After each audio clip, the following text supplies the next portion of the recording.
আমি বলেছিলাম 6 শর্ত মেইনটেইন করে রোজা রাখলে তাইলে আল্লাহর বান্দা থেকে বন্ধু হওয়া যায়। সেই 6 শর্ত কি? 1 নাম্বার চোখ হেফাজত। 1 নাম্বার কি হেফাজত? রমজানের রোজা রাখছেন, তাকওয়ার মেশিন, খোদাভীতির মেশিন ভিতরে চালু হয়েছে, কিন্তু এটা 100% কার্যকরী করতে চাইলে চোখ কন্ট্রোল করতে হবে। চোখ কন্ট্রোল করতে হবে, অপাত্রে তাকানো যাবে না। 2 নাম্বার মুখ কন্ট্রোল, কুকথা বলা যাবে না, মিথ্যা কথা বলা যাবে না। 3 নম্বরে কান কন্ট্রোল, গীবত, শিকায়েত, কুকথা, গান, বাদ্য বাজনা শোনা যাবে না। 4 নম্বরে হলো অঙ্গ প্রত্যঙ্গ কন্ট্রোল। এই যে রমজান মাস শুরু হলেই তাস খেলা শুরু, ফেট্টিং গুটি খেলা শুরু। কি কাজ? সারাদিন বসে বসে কাজ নেই তো, দিন কাটে না, তাই এগুলি করি। নাউজুবিল্লাহি মিন যালিক, এগুলি করতেছে। তাকওয়ার মেশিন চালু করে দিয়ে অঙ্গ প্রত্যঙ্গ দিয়ে গুনাহের কাজ করতেছে।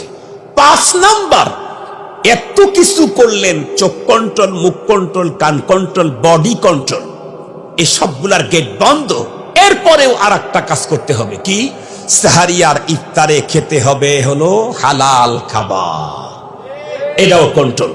এখন যদি আপনি এমন হয় যে আপনি সরকারি চাকরি করেন আর রমজান মাসে অফিসে বসছেন অথবা রাস্তায় ডিউটি করতেছেন, বাস যাকে পাইলেন তার কাছ থেকে কিছু হাদিয়া তোহফা নিচ্ছেন, বিকেল বেলায় সেই হাদিয়ার টাকা দেয়া মুরগি কিনে বাসায় নিয়ে কি চিকেন ফ্রাই করে ইফতার করবেন, তাহলে আপনার রোজা আপনার নাক বরাবর মারা হবে। মনে থাকবে তো আপনাদের? মুহতারাম হাজিরিন, হালাল খাবার খেতে হবে সাহারি এবং ইফতারে।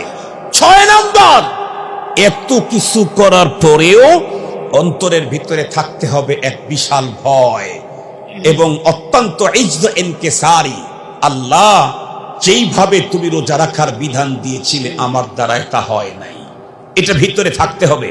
আমাদের দেশের কি করে, একটু যদি শরীয়তের ফর্মুলা মানলো, পরে দেখবেন পরের দিনই বলে গতকালকে খতিব সাহেবের চাইতে আমার রোজা গতকালকেরটা ভালো হয়েছে। কেন?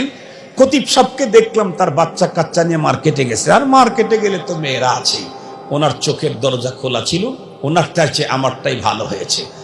মুহতারাম হাজিরিন, যদি কোনো মানুষ রোজা রাখার ব্যাপারে সব গেট বন্ধ রাখছে, চোখ কন্ট্রোল, কান কন্ট্রোল, মুখ কন্ট্রোল, জিহ্বা কন্ট্রোল, মুখ কন্ট্রোল, বডি কন্ট্রোল, হালাল 100% হালাল খাবার খেয়েছে, এরপরেও যদি ভিতরে ভাব আসে যে আমার রোজাটাই তার চাইতে উন্নত, তাহলে তোমার এখন অভাবের আর শেষ নাই। একটু ভাব ঢুকলেই অভাবের আর শেষ থাকবে না। সবকিছু করার পরে অন্তরের ভিতরে থাকতে হবে এ ভয়, মালিকের কাছে চূড়ান্ত বিনয়, আল্লাহ যেমনটি করে রোজা রাখার বিধান তুমি দিয়েছিলে আমি তা রাখতে পারি নাই, তুমি মেহেরবানি করে আমার এটাকে কবুল করে নাও। অন্য রোজাদার, ভালো রোজাদারদের সাথে আমার নষ্টটাকেও তুমি একটু মঞ্জুরি দিয়ে দাও। এই বিনয়ের সাথে ইফতারের মুহূর্তে যখন বান্দা কাঁদতে থাকবে, আল্লাহ পাক তখন এই রোজাদারের রোজাটাকে কবুল করবেন।